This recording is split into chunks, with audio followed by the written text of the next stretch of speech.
जय हिंद मेरे प्यारे साथियों, स्वागत है आपका हमारे यूट्यूब चैनल में। सो गाइस, आज के इस वीडियो में हम बिहार एसएससी इंटर लेवल भर्ती 2023 से संबंधित हम मैथ्स के कुछ महत्वपूर्ण प्रश्नों को लाए हैं जो आपके एग्जाम के पॉइंट ऑफ व्यू से बहुत ही ज़्यादा महत्वपूर्ण होंगे। तो आप इस वीडियो का अंत तक जरूर देखिएगा और वीडियो नंबर देखिए 10 है। इससे पहले हमने 9 वीडियो बनाया है।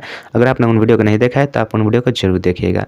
तो चलिए बिना देरी के हम वीडियो को स्टार्ट करते हैं। तो देखिए यहाँ पे पहला नंबर प्रश्न है।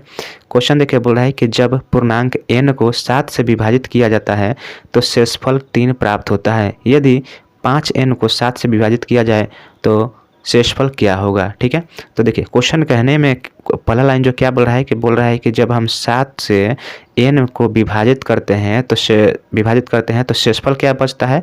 तो शेषफल यहाँ पे आपका 3 बचता है। ठीक है, इस तरह से ये जो फॉर्मेट है तैयार होगा। और उसके बाद देखिए बोल रहा है कि यदि 5n को 7 से विभाजित किया जाए तो शेषफल क्या होगा। तो सबसे पहले आपको यहाँ पे n देखना होगा कि n क्या होगा। ठीक है, तो अगर यहाँ पे शेषफल 3 बच रहा है, अगर हम यहाँ पे मान लीजिए एक बार ले जाते हैं और यहाँ पे 7 लिखते हैं तो इसको हम n को क्या लिख सकते हैं। तो n बराबर आपका हो जाएगा 10। ठीक है, 10 अगर n बराबर 10 होता है, ठीक है, n अगर 10 होता है, मान के चलते हैं, ठीक है, मान कर चला गया है कि n बराबर 10 है। तो अगर हम इस n के जगह पर हम क्या करते हैं, 10 रखते हैं, मान लीजिए 10 रखते हैं, तब जाकर जो यह एक बार में 7 जाएगा और 7 जाने के बाद यहाँ पे नीचे 3 बचेगा। ठीक है, तो इसी तरह से हम n के बराबर 10 रखें तो यहाँ पे हम 5n के जगह पर अगर हम 5n यहाँ पे लिख रहे हैं और यहाँ पे 5 और n के जगह पर 10 रखते हैं तो यहाँ पे क्या हो जा रहा है, तो यहाँ पे 50 हो रहा है। यानी कि हम कहने का मतलब है कि 50 में अगर हम भाग देते हैं 7 से तो कितना बचेगा।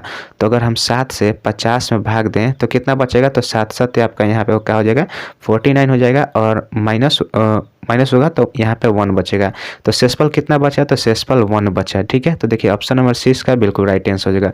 आप चाहें तो n के जगह पर कुछ और भी मान रख सकते हैं और इसको जो आप निकाल सकते हैं, परंतु आपका जो राइट आंसर आएगा वह एक ही आएगा। ठीक है, तो ऑप्शन सी में दिया है n के जगह पे 10 माने हैं हम। ठीक है, चलिए अब अगला प्रश्न देख लेते हैं। तो देखिए यहाँ पे हमारा दूसरा नंबर देखिए प्रश्न क्या बोल रहा है। और देखिए अगर आप किसी भी प्रश्न का आंसर आप बनाना चाहते हैं, जानते हैं, बना सकते हैं, तो उसका राइट आंसर आप हमारे कमेंट बॉक्स में जरूर लिखिएगा। तो देखिए यहाँ पे दूसरा नंबर प्रश्न देखिए बोल रहा है कि पहली 15 पूर्ण संख्याओं का औसत क्या है। ठीक है, तो सबसे पहले यहाँ पे आपको समझना पड़ेगा कि पूर्ण संख्या किसको कहते हैं। तो देखिए पूर्ण संख्या वैसी संख्या है जो 0 से शुरू होती है। 0 1 2 3 4 5 और 6, ये सभी जो है 0 से शुरू हुई हैं। तो यह 0 से लगातार बढ़ने वाली संख्याओं को क्या बोलते हैं, तो पूर्ण संख्या बोलते हैं। और अगर प्रकृत संख्या की बात करें तो प्रकृत संख्या किसे कहते हैं, तो प्रकृत संख्या जो है 1 से शुरू होता है। 1 2 3 4 5 6, तो यह सभी जो है प्रकृत संख्या है और ऊपर वाला जो है पूर्ण संख्या है। तो पूर्ण संख्या में बताना है कि 15 पूर्ण संख्याओं का औसत क्या होगा। तो 15 पूर्ण संख्या का जब लिखिएगा तो आपका जो यहाँ पे जो 15वां पूर्ण संख्या में जो आएगा वह 14 नंबर आएगा, क्योंकि आप यहाँ 0 से काउंटिंग कर रहे हैं। तो जैसे 0 से काउंट कर रहे हैं तो 15 तक काउंटिंग कीजिएगा तो 14 नंबर पर जाकर वह जो है समाप्त हो जाएगा। तो अब यहाँ से आपको जो है इसका औसत निकालना हो तो औसत बराबर क्या होता है। तो देखिए औसत निकालने का सबसे बेस्ट फार्मूला होता है कि पहली संख्या अगर लगातार संख्याएं हो, जैसे कि 1 2 3 4 5 यह लगातार संख्याएं हैं, तो उसका अगर औसत निकालना हो तो पहली संख्या और अंतिम संख्या, ठीक है, पहली संख्या और अंतिम संख्या इन दोनों को जोड़कर 2 से भाग दे देते हैं। ठीक है, तो यहाँ पे पहला संख्या 0 है और प्लस अंतिम संख्या 14 है और इसमें आप 2 से भाग दीजिएगा तो यहाँ पे क्या आएगा, 14 आएगा और 14/2 करिएगा तो यहाँ पे 7 आएगा। तो 7 इसका राइट आंसर हो जाएगा। और देखिए किस ऑप्शन में दिया है, तो ऑप्शन नंबर बी में दिया है और ऑप्शन नंबर बी जो है इस क्वेश्चन का बिल्कुल राइट आंसर हो जाएगा 7। पहली 15 पूर्ण संख्याओं का औसत क्या होगा, तो 7 होगा। ठीक है, चलिए अब देखिए अगला प्रश्न क्यों चलते हैं। तो देखिए यहाँ पे हमारा तीसरा नंबर देखिए प्रश्न क्या बोल रहा है। क्वेश्चन है कि एक वस्तु का अंकित मूल्य 550 रुपया है। एक दुकानदार 20% की छूट देता है और फिर उसे 10% का लाभ प्राप्त करता है। यदि वह इसे 470 रुपये में बेचता है तो उसका लाभ प्रतिशत क्या है। ठीक है, उसका लाभ प्रतिशत हमें बताना है कि क्या होगा। तो देखिए यहाँ पे आप रेशियो से बनाइएगा। तो देखिए यहाँ पे क्वेश्चन बोल रहा है कि अंकित मूल्य आपका जो है कितना है, 550 रुपया है। दुकानदार को 20% छूट देता है। तो 20% छूट, 20% का मतलब क्या होगा, 20% का मतलब होता है 1/5। ठीक है, 1/5 यानी कि 5 आपका अंकित मूल्य है और छूट 1 दीजिएगा तो 4 पे आइएगा तो 4 क्या हो जाएगा, विक्रय मूल्य हो जाएगा। ठीक है, यह आपका MP है और यह आपका SP है। ठीक है, क्योंकि विक्रय मूल्य अगर मार्केट छूट किस पे दिया जाता है, तो छूट जो है मार्केट प्राइस एमपी पे दिया जाता है, और छूट देकर जिस वस्तु को जिस मूल्य पर बेचा जाता है उसको हम क्या बोलते हैं, तो सेलिंग प्राइस बोलते हैं। ठीक है, अब देखिए दूसरे में बोल रहा है कि फिर भी उसे 10% का लाभ होता है। ठीक है, 10% का लाभ होता है, तो 10% का रेशियो वैल्यू क्या होता है, तो 1/10 होता है। ठीक है, 10 होता है, तो यहाँ से 10 से क्या हो जाएगा, लाभ होगा, तो यहाँ पे 11 हो जाएगा। ठीक है, 11 हो जाएगा। अब देखिए यह आपका क्या लाभ किस पे होता है, तो लाभ आपका सीपी पे होता है, और यह आपका एसपी है। अब देखिए इसमें जो क्या करना है कि इसमें जो दोनों मूल्य में जो है बराबर कैश को करना पड़ेगा, तो दोनों को जो बराबर आपको करना पड़ेगा एसपी को, क्योंकि एसपी यहाँ पे देखिए 4 रेशियो है और यहाँ पे 11 रेशियो है। तो यहाँ पे हमें यही मेन काम करना है कि हमें इन दोनों को बराबर करना होगा। तो इसको बराबर करने के लिए आप ऊपर 11 से गुना कीजिएगा और यहाँ पे 4 से गुना कीजिएगा। ठीक है, तो यहाँ पे भी आपको 11 से गुना करना पड़ेगा और यहाँ पे आपको 4 से गुना करना पड़ेगा।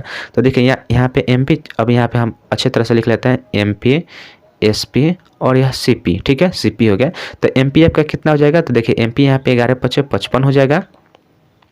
और देखिए सेलिंग प्राइस यहाँ पे भी और यहाँ पे भी दोनों जगह पे बराबर हो गया, कितना हो गया, तो 44 हो गया। ठीक है, उसके बाद देखिए यहाँ पे सीपी क्रैमल कितना हो गया, 40 हो गया, 10 चौका 40। अब यह आपका एक्चुअल रेशियो आ गया मार्केट प्राइस, सेलिंग प्राइस और कॉस्ट प्राइस का। ठीक है, अब देखिए क्वेश्चन में यहाँ पे पहले लाइन में बोला था कि अंकित मूल्य 550 रुपया, यानी कि यह जो 55 रेशियो का मान कितना है, 55 रेशियो का मान 550 है। तो 550 है, तो एक रेशियो का मान कितना आ जाएगा, तो एक रेशियो का मान आपका आ जाएगा 10 आ जाएगा। ठीक है, क्योंकि 55 से 55 कट जाएगा और लास्ट में एक 0 बचेगा। अब देखिए अब बोल रहा है कि यदि वह इसे 470 रुपये में बेचता है, तो बेचता है तो मतलब पहले आपको क्रय मूल्य निकालना होगा। तो क्रय मूल्य आपका क्या दिया है, 40 दिया है, और एक रेशियो का मान यहाँ पे 10 है, तो सीपी आपका क्या हो जाएगा, तो सीपी हो जाएगा आपका 40 × 10 करिएगा, तो यहाँ पे क्या हो जाएगा, 400 हो जाएगा। अब देखिए यहाँ पे तो आप सीपी निकालिए, क्रय मूल्य आपका 400 हो गया और बेच रहा है यहाँ पे 470 रुपये में, यानी कि 70 रुपये का लाभ हो रहा है। 400 रुपये में खरीदे थे और 470 रुपये में बेच रहे हैं, तो 70 रुपये का लाभ हो रहा है। तो 70 रुपये लाभ हो रहा है, वही हमें लाभ प्रतिशत निकालना है। तो लाभ प्रतिशत बराबर क्या होता है, लाभ बटा क्रय मूल्य, और क्रय मूल्य आपका कितना है, तो 400 है, यहाँ पे हमने निकाला है। यह देखिए ये 400 जो है क्रय मूल्य है, और मल्टीप्लाई क्या कीजिएगा, मल्टीप्लाई 100 करिएगा। तो 2 0 से 2 0 यहाँ पे कट जाएगा, और इसको जब आप काटिएगा तो ये 70 को काटिएगा तो ये कितना आ जाएगा, तो 17.5% आ जाएगा, और यही इस क्वेश्चन का राइट आंसर हो जाएगा। और देखिए 17.5% किस ऑप्शन में दिया है, तो ऑप्शन नंबर डी में दिया है 17.5%। उम्मीद करते हैं क्वेश्चन आपको समझ में आया होगा। देखिए इसमें क्या करना था कि यहाँ पे यह जो पहले आपको क्या छूट दे रहा है, तो छूट जो है मूल्य मार्केट प्राइस पे छूट दिया जाता है, और छूट दीजिएगा तो वह सेलिंग प्राइस होता है। ठीक है, तो 20% का छूट था, तो 20% को 1/5 के रूप में लिखते हैं। तो यहाँ पे 1 छूट हो रहा है और 5 आपका मार्केट प्राइस है, तो 1 छूट दीजिएगा तो कितना हो जाएगा, 4 हो जाएगा। और यहीं पे आपको दोनों को बराबर कर देना था सेलिंग प्राइस का, और यहाँ पे 4 11 रेशियो के बराबर किए, तो ऊपर 11 से गुना किए और नीचे 4 से गुना किए, और गुना करके यहाँ पे आपने एक्चुअल रेशियो का मान लिखिए, यही लिखे मार्केट प्राइस, सेलिंग प्राइस और यहाँ पे क्रय मूल्य। ठीक है, इन तीनों का एक्चुअल रेशियो का मान निकल गया। और देखिए यह 55 बराबर यहाँ पे 550, देखिए यहाँ पे दिया है अंकित मूल्य 55 बराबर 550, तो एक रेशियो का मान यहाँ पे निकल कर आ गया कितना, 10 आ गया। तो हमें क्रय मूल्य निकालना है, तो क्रय मूल्य 40 रेशियो है, तो 40 में 10 से मल्टीप्लाई करें तो 400 रुपये क्रय मूल्य निकल गया। ठीक है, और 470 रुपये में बेचे हैं, तो 70 रुपये का हमें लाभ हो रहा है। तो 70 रुपये का किस पे लाभ हो रहा है, तो 400 रुपये पर लाभ हो रहा है, मल्टीप्लाई 100 किए, 70.5% आ गया। ऑप्शन नंबर डी इसका राइट आंसर हो गया है। ठीक है, चलिए अब अगला प्रश्न की ओर चलते हैं। तो देखिए 7 नंबर, देखिए 4 नंबर यहाँ पे देखिए प्रश्न क्या बोला है, क्वेश्चन बोला है कि एक मूलधन पर 6 महीने के लिए 10% प्रति वर्ष की ब्याज दर पर साधारण ब्याज 100 रुपया है, तो मूलधन क्या है। ठीक है, तो साधारण ब्याज से संबंधित प्रश्न है, और इसको जो है बहुत ही आसानी से बनाया जा सकता है। तो देखिए इसको हम कैसे बनाएंगे, तो देखिए 100 रुपये साधारण ब्याज कितना है, साधारण ब्याज 100 रुपया प्राप्त होता है, मूलधन हमें निकालना है कि मूलधन क्या है। तो देखिए साधारण ब्याज का फॉर्मूला क्या होता है, तो साधारण ब्याज का एसआई बराबर होता है, एसआई बराबर होता है पी यानी कि मूलधन गुने टी, समय गुने रेट बटा 100। ठीक है, यही एक सिंपल फार्मूला होता है, और इसी फार्मूले पे आपको क्या करना था, रख देना था। तो देखिए 100 रुपये आपका ब्याज है, मूलधन आपको निकालना है, समय कितना है, तो समय 6 महीना, 6 महीना इसको साल में बदलिएगा तो 12 से भाग देना पड़ेगा। ठीक है, रेट कितना है, तो रेट आपका 10 है, और परसेंट हटेगा तो नीचे आकर 100 से मल्टीप्लाई करेगा। ठीक है, अब देखिए यहाँ पे 1 सोना से तो 1 सोना गया, और यहाँ से 6 से इसको काटिएगा तो 6 दूना का 12, तो इधर 100 बचा और इधर 20 बचा। तो यह 20 जो है इधर आके मल्टीप्लाई करेगा तो 20 यहाँ पे मल्टीप्लाई करेगा तो कितना हो जाएगा 2000 हो जाएगा।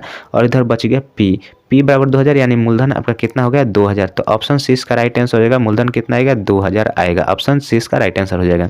ठीक है, चलिए अब अगला प्रश्न की ओर चलते हैं। तो देखिए अगला यहाँ पे हमारा 5 नंबर, देखिए प्रश्न क्या बोल रहा है। 5 नंबर क्वेश्चन में बोल रहा है यहाँ पे कि ए, बी और सी की दक्षता 5:6:9 है, ठीक है, के अनुपात में है और एक साथ काम करते हुए वे 18 दिनों में काम को पूरा कर सकते हैं।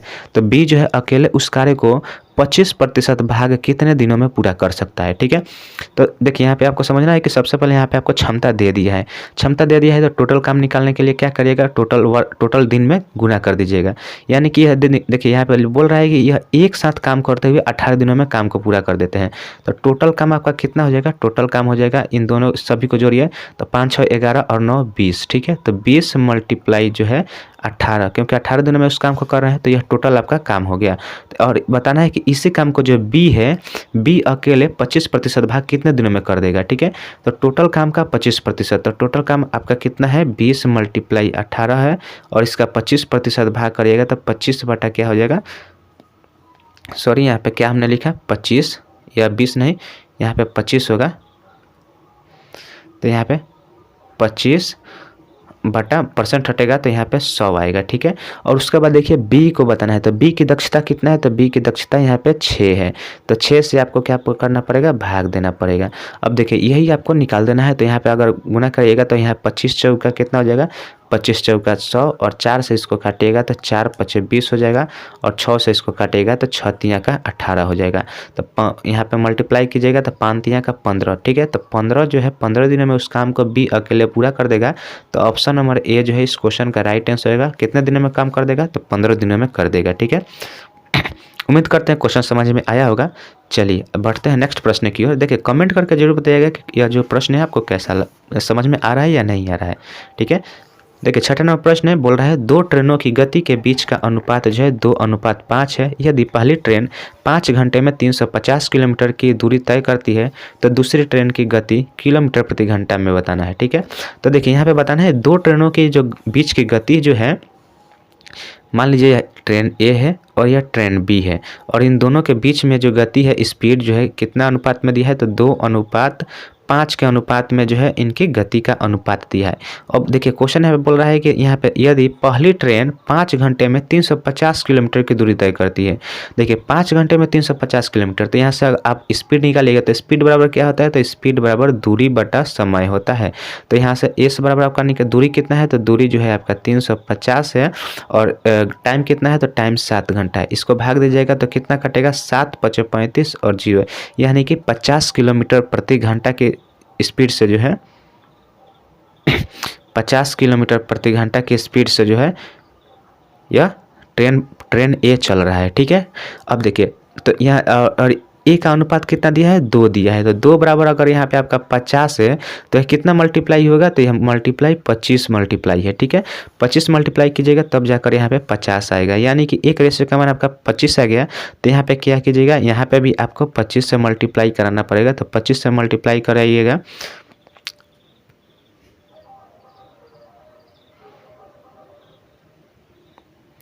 तो कितना हो जाएगा, 25 5,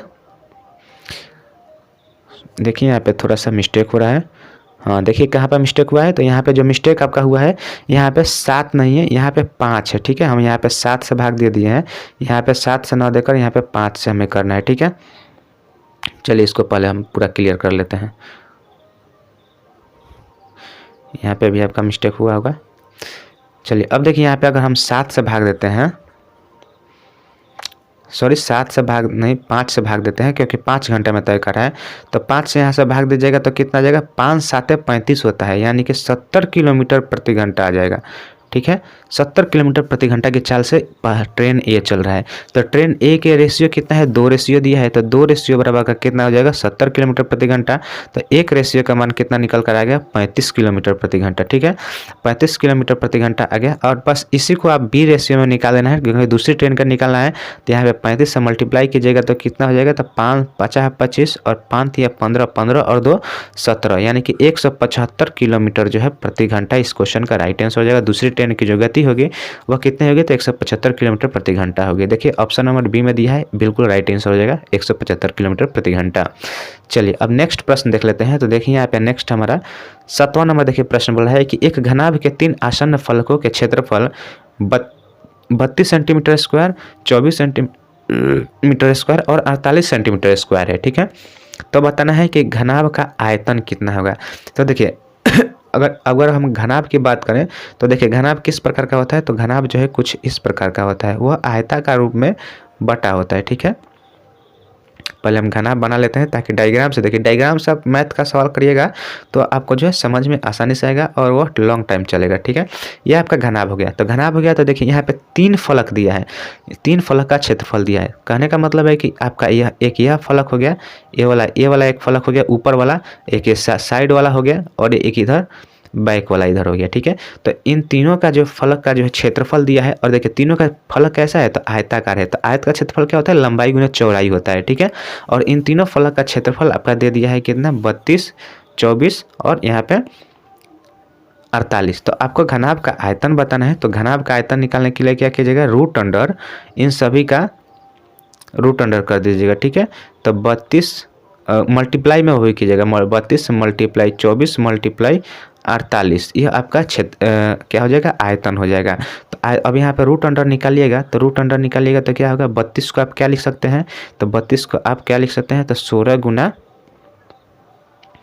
2, 16 गुना 2 लिख सकते हैं। 24 को क्या लिख सकते हैं, तो 24 को क्या लिख सकते हैं, तो 12 गुना 2 लिख सकते हैं। ठीक है, और यहाँ पे आप क्या इसको क्या लिख सकते हैं, तो इसको जो 48 को क्या लिख सकते हैं, तो 48 को 16 तिया 48। ठीक है, तो इतना लिख सकते हैं। अब इसमें से देखिए जो 2 अंक में है उसको बाहर लीजिए। तो एक देखिए 16 और यहाँ पे 16 और 2 अलग अलग है, तो यहाँ से 16 और 2 दोनों निकलेगा तो कितना हो जाएगा, तो 32 हो जाएगा। 16 दूना का 32 और रूट अंदर बच गया क्या, एक 12 और एक 3। तो 12 को आप कैसे लिख सकते हैं, तो 12 को क्या लिख सकते हैं, 4 मल्टीप्लाई 3 और एक एक्स्ट्रा 3 यहाँ पे बचा है तो यहाँ पे 3 लिखिएगा। तो देखिए 4 का अगर रूट निकालिएगा तो 2 निकलेगा और यहाँ 3 में से एक 3 निकालिएगा तो एक 3 निकलेगा, तो यहाँ पे 6 निकलेगा, टोटल 6 निकलेगा। तो 32 मल्टीप्लाई 6 आएगा बाहर। अब इनका मल्टीप्लाई कीजिएगा तो 6 दूना का 12 और 36 18। ठीक है, 6 दूना का 12 होगा, हर्षिल लेगा 36 18 एक 19। तो 192 सेंटीमीटर क्यूब जो है इस क्वेश्चन का बिल्कुल राइट आंसर हो जाएगा। तो देखिए ऑप्शन नंबर यहाँ पे सी में दिया है 192 सेंटीमीटर क्यूब, ऑप्शन सी इसका बिल्कुल राइट आंसर हो जाएगा। ठीक है, तो देखिए आज के वीडियो में हमने टोटल 7 प्रश्न किए और सातों के सातों प्रश्न बहुत ही महत्वपूर्ण थे, इंपॉर्टेंट है एग्जाम के पॉइंट ऑफ व्यू से। उम्मीद करते हैं आप इस वीडियो को अंत तक देखे होंगे। चलिए इसी वीडियो को यहीं पर अंत करते हैं, मिलते हैं नेक्स्ट वीडियो में, तब तक के लिए जय हिंद जय भारत।